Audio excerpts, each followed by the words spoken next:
TS4 news కి స్వాగతం. ముందుగా ముఖ్యాంశాలు. ఆధార్ ఉంటే ఓటు హక్కు ఇచ్చేయాలా? సుప్రీంకోర్టు కీలక వ్యాఖ్యలు.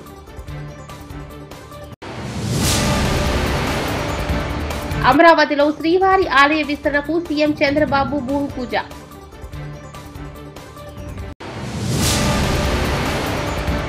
మాజీ మంత్రి జగదీష్ రెడ్డిపై ఫిర్యాదు.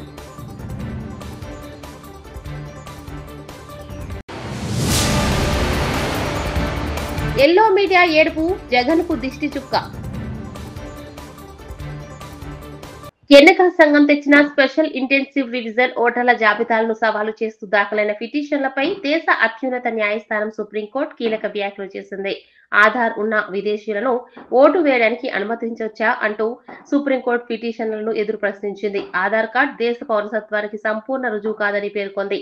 తమిళనాడు, కేరళ, పశ్చిమ బెంగాల్లో సర్ కసరత్తుపై ఈసీ నిర్ణయాన్ని సవాల్ చేస్తూ దాఖలైన పిటిషన్లపై తుది విచారణను సుప్రీంకోర్టు బుధవారం చేపట్టిన సంగతి తెలిసిందే. అమరావతిలోని వెంకటపాలెంలో వెంకటేశ్వర స్వామి ఆలయ విస్తరణకు సీఎం చంద్రబాబు గురువారం భూమి పూజ చేశారు. 260 కోట్లతో 2 దశల్లో పనులు చేపట్టనున్నారు.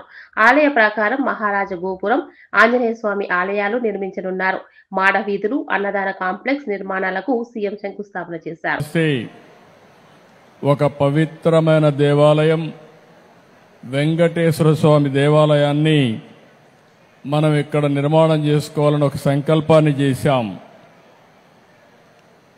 కలియుగ దైవం అమరావతి, దేవతల రాజధాని అమరావతి అయితే మన రాజధాని అమరావతి. అంటే ఈ రెండు కూడా ఏ విధంగా సింక్రనైజ్ చేయని ఆలోచిస్తే, ఇంకొక పక్కన మన రాష్ట్రంలో కలియుగ దేవుడు వెంకటేశ్వర స్వామి ఇక్కడ ఈ యుగంలో అవతరించారు. ఇది ఒక ఆలోచన. ఈరోజు మీరు చూస్తే 2019లో ఆలయాన్ని నిర్మించాలని ఒక సంకల్పం చేసి పేరు పెట్టినప్పుడే వెంకటేశ్వర స్వామి కూడా నాకు ఆ సంకల్పాన్ని ఇచ్చాడు, అమరావతి పేరు పెట్టాలని. అందుకే పేరు పెట్టాం. అదే సమయంలో నేను ఒకటే ఆలోచించాను, ఈ సందర్భంగా ఒక్కసారి ఈ ప్రాంత రైతుల్ని పూర్తిగా మనస్ఫూర్తిగా మరొక్కసారి ఈ సన్నిధిలో వారందరికీ ధన్యవాదాలు, కృతజ్ఞతలు, అభినందనలు తెలియజేస్తున్నాం. ఎప్పుడైనా ఒక పవిత్రమైన కార్యక్రమాన్ని సంకల్పించే ఆ పవిత్రమైన సంకల్పానికి కూడా ప్రజలు సహకరించాలి. ఇక్కడుండే రైతాంగం సహకరించి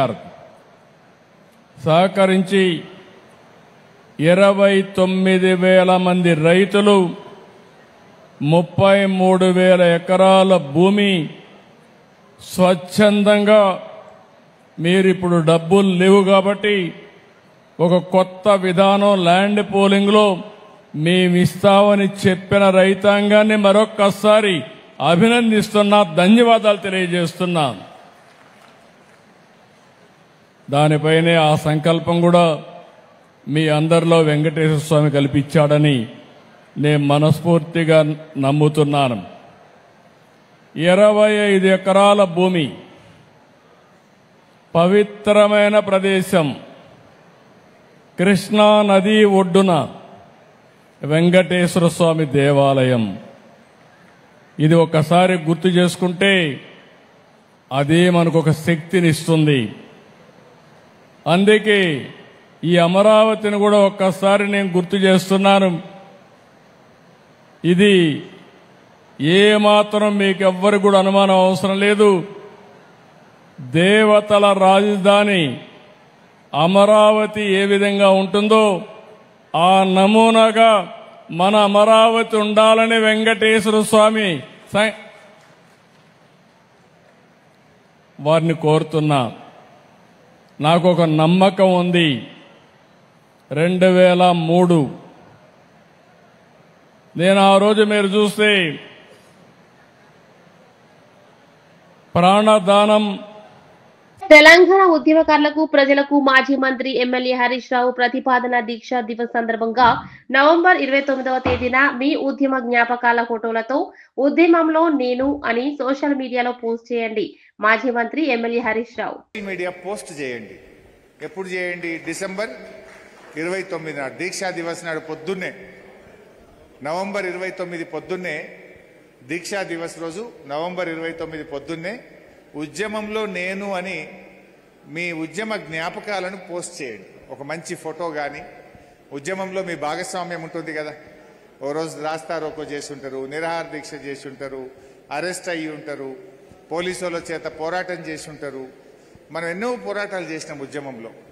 మీ ఫోటోలు ఉంటాయి, మీ జ్ఞాపకాలు ఉంటాయి, మీ వీడియోస్ ఉంటాయి. సో ఉద్యమంలో నేను అని ప్రతి ఉద్యమకారుడు ట్విట్టర్లో కానీ, ఫేస్బుక్లో కానీ, ఇన్స్టాగ్రామ్లో కానీ, వేరియస్ సోషల్ మీడియాస్లో తప్పకుండా మీరు పోస్ట్ చేయాలని చెప్పి నేను ఈ సందర్భంగా పిలుపునిస్తా ఉన్నా. నవంబర్ 29 నుంచి డిసెంబర్ 9 దాకా పోస్ట్ చేయండి. రోజొక్కటి చేయొచ్చు. చాలా ఉంటాయి మీ దగ్గర ఉద్యమ పోరాట చిహ్నాలు. రోజొక్కటి పోస్ట్ చేయండి. మాజీ మంత్రి జగదీష్ రెడ్డిపై ఓ బాధితుడు ఫిర్యాదు చేశాడు. గాంధీ భవన్ లో గురువారం మంత్రులతో ముఖాముఖి కార్యక్రమం నిర్వహించారు. ఈ కార్యక్రమానికి మంత్రి ఉత్తమ్ కుమార్ రెడ్డి హాజరై ప్రజల సమస్యలు వింటున్నారు. ఈ సందర్భంగా 70 ఏళ్ల వృద్ధుడు మంత్రుల ఎదుట తన సమస్యను విన్నవించుకున్నాడు. ఇల్లు ఇప్పిస్తానని చెప్పి మాజీ మంత్రి జగదీష్ రెడ్డి తన దగ్గర నుంచి 10 లక్షలు తీసుకుని మోసం చేశారని ఆరోపించాడు. తన సమస్యపై ఎన్నిసార్లు విన్నవించుకున్నా పట్టించుకోవడం లేదని బోరున విలపించాడు. ఇందుకు సంబంధించిన ఫిర్యాదు కాపీని మంత్రి అందజేశారు. వృద్ధుడు మాటలు విని అక్కడున్న వారంతా అయ్యో పాపం ఇంత అన్యాయం జరిగిందా అంటూ చర్చించుకున్నారు. ముఖ్యమంత్రి మంత్రుల బంధువులు 400 మంది పెట్టుబడిదారులు కలిసి 5 లక్షల కోట్ల తెలంగాణ ప్రజల ఆస్తిని, 4 కోట్ల తెలంగాణ ప్రజల ఆస్తిని పంచుకోవడానికి తెరదీసిన కుట్ర ఈ హిల్ట్ పాలసీ. మేము డిమాండ్ చేస్తూ ఉన్నాం పార్టీగా, వెంటనే మొత్తం లిస్టు బయట పెట్టండి, ప్రజల ముందు పెట్టండి. ఎవరెవరో లబ్ధిదారులు దీంట్లో 50 గజాలు 100 గజాలల్లా ప్రభుత్వ భూమిలో పాపం దిక్కులేక గుడిసేసుకొని రూమ్ కట్టుకుంటే ఇద్దరు భార్య భర్తలు కష్టం చేసి హైడ్రా పేరు మీద దుర్మార్గంగా వాళ్ళని కూలగొట్టి, వాళ్ళ ఇల్లు కూలగొట్టి, వాళ్ళను నిమిషాల మీద గూడు లేకుండా చేసి 1,000 ఎకరాల భూమిని పంచుకుంటామంటే కేవలం 40 మంది దొంగలం తింటామంటే తెలంగాణ ప్రజలు ఎందుకు ఊరుకుంటారు? మీరు పెడతారా లేదా 2 రోజులు సమయం ఇచ్చి మేమే బయట పెడతాం. మొత్తం దొంగలు ఎవరో, కలిసి దోసుకుంటున్న కుట్రదారులు ఎవరో అందరి పేర్లు కూడా బయట పెడతాం మేమే. స్థానిక సంస్థల ఎన్నికలు అవగానే బీఆర్ఎస్ పార్టీలో గ్రామ స్థాయి నుండి కమిటీలు వేస్తాం. ఈసారి పూర్తి స్థాయిలో కమిటీలు, అనుబంధ సంస్థలు వేసి పార్టీ కోసం కష్టపడ్డ వారికి పదవులు ఇచ్చి అందరం ఎక్కిస్తామన్నారు మాజీ మంత్రి ఎమ్మెల్యే తలసాని శ్రీనివాస్ యాదవ్. జరుగుతుంది, అవన్నీ ఆల్రెడీ చర్చలు జరుగుతున్నాయి. ఇంతకుముందు లాగా ఒక్కరినో ఇద్దరినో వేసి వదిలిపెట్టం. ఈసారి ఫుల్ ప్లేజ్డ్గా కమిటీ అంతా ఉంటుంది. అధ్యక్షుడు ఉంటాడు, అధ్యక్షుని తర్వాత కమిటీలు ఉంటాయి, ఆ తర్వాత అనుబంధ సంస్థలు, మహిళా కమిటీ కానీ, యువత కమిటీ కానీ, విద్యార్థి కానీ, మరి అదేవిధంగా కార్మిక విభాగం కానీ, బీసీ విభాగం కానీ, ఇట్లా అన్ని కమిటీలు కూడా మరి రాబో జనవరిలో ఫిబ్రవరిలో ఆ కార్యక్రమాలు ఉంటాయి. ఈసారి తప్పకుండా మరి ఎవరైతే పార్టీ కోసం కష్టపడుతున్నారో వాళ్ళకే ప్రియారిటీ ఇచ్చి వాళ్ళనే అందలం ఎక్కించాలి, వాళ్ళతోనే పార్టీని ముందుకు తీసుకువెళ్ళాలనేటువంటి ఆలోచన పార్టీకి ఉన్నదని చెప్పి నేను ఈ సందర్భంగా తెలియజేస్తూ ఉన్నాను.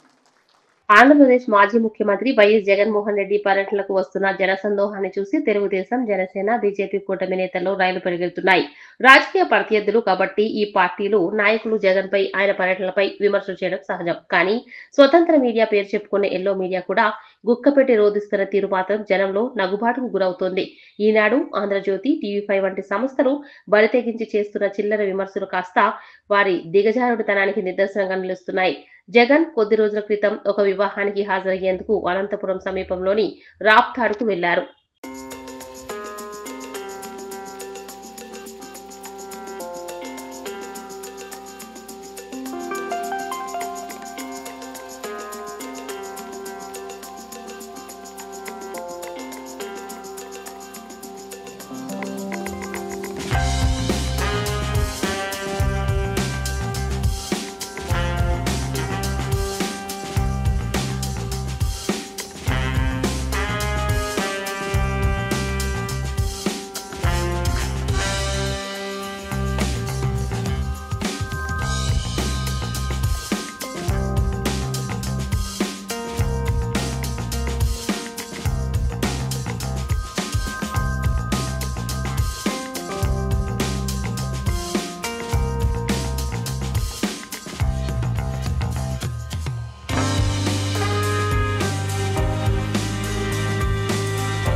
ఆధార్ ఉంటే ఓటు హక్కు ఇచ్చేయాలా? సుప్రీంకోర్టు కీలక వ్యాఖ్యలు.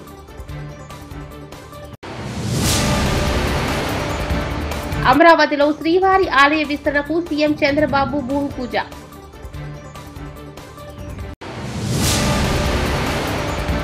మాజీ మంత్రి జగదీష్ రెడ్డిపై ఫిర్యాదు.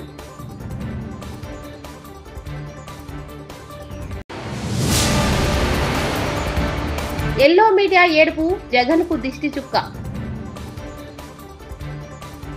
TS4 న్యూస్ ఇంతటితో సమాప్తం. చూస్తున్నారండి TS4 తెలుగు.